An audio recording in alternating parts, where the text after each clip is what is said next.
Side खबरों के लिए सब्सक्राइब करें फ्लेम मीडिया और उसके बाद बेल आइकन को प्रेस करें ताकि सबसे पहले आपको मिले एक्सक्लूसिव खबरें।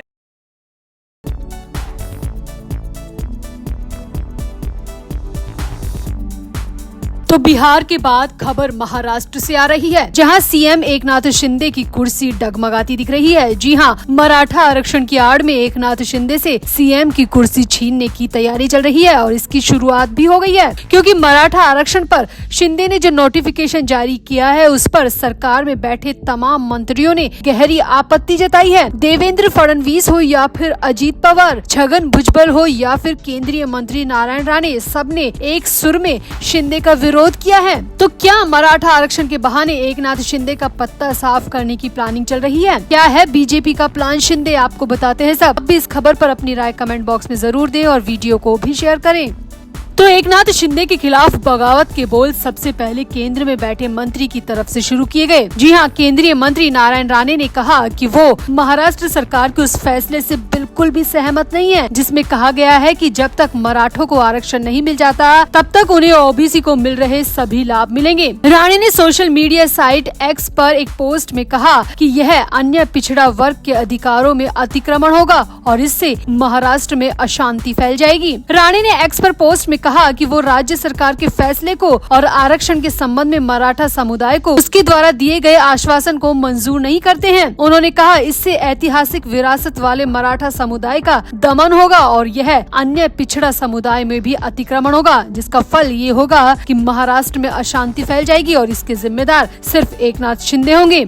महाराष्ट्र में कैबिनेट मंत्री छगन भुजबल ने भी एकनाथ शिंदे के इस फैसले पर असंतोष व्यक्त किया है और अन्य पिछड़ा वर्ग में पिछले दरवाजे से मराठों के प्रवेश पर सवाल उठाया है। छगन भुजबल ने कहा कि ओबीसी को लग रहा है कि उन्होंने अपना आरक्षण खो दिया क्योंकि मराठा अब इसका लाभ उठाएंगे। भुजबल ने एकनाथ शिंदे के फैसले पर सवाल उठाते हुए कहा कि वो मराठों को अलग आरक्षण देने का समर्थन करते हैं, लेकिन उनके साथ मौजूदा ओबीसी कोटा को साझा नहीं करने का समर्थन करते हैं।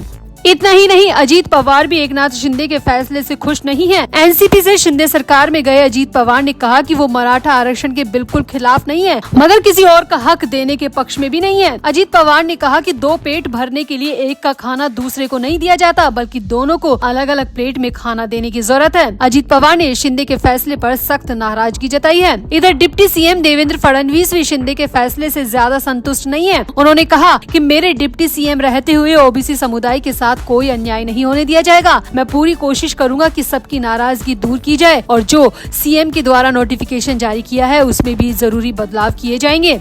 यहाँ आपको बता दें कि मराठा आरक्षण आंदोलन के नेता मनोज जरांगे अपनी मांगों को लेकर अनिश्चितकालीन उपवास पर बैठे थे, मगर शनिवार यानी 27 जनवरी को महाराष्ट्र सरकार द्वारा उनकी मांगे मान लिए जाने के बाद जरांगे ने अपना अनिश्चितकालीन उपवास खत्म कर दिया था। इस दौरान मुख्यमंत्री एकनाथ शिंदे ने घोषणा की थी कि जब तक मराठों को आरक्षण नहीं मिल जाता तब तक उन्हें ओबीसी के प्राप्त सभी लाभ मिलेंगे और इसके बाद सरकारी नोटिफिकेशन भी जारी कर दिया था। मगर शिंदे का ये फैसला सरकार में बैठे किसी भी नेता को, किसी भी मंत्री को रास नहीं आ रहा है और शिंदे सरकार के अंदर बगावत के सुर शुरू हो चुके हैं। छगन भुजबल, देवेंद्र फडणवीस और अजीत पवार के साथ ही केंद्रीय मंत्री नारायण राणे भी शिंदे के फैसले को एक तरफा और अन्यायपूर्ण बता रहे हैं। तो क्या मराठा आरक्षण के बहाने शिंदे का पत्ता साफ करने की प्लानिंग तो नहीं है? क्योंकि चुनाव बहुत दूर नहीं है और शिंदे के नाम पर बीजेपी चुनाव नहीं लड़ना चाहेगी। तो क्या अब शिंदे को हटाकर देवेंद्र फडणवीस को मुख्यमंत्री बनाने की प्लानिंग बीजेपी कर रही है? आपका इस पूरी खबर पर क्या कहना है? आप भी अपनी राय कमेंट बॉक्स में जरूर दें और वीडियो को भी शेयर करें।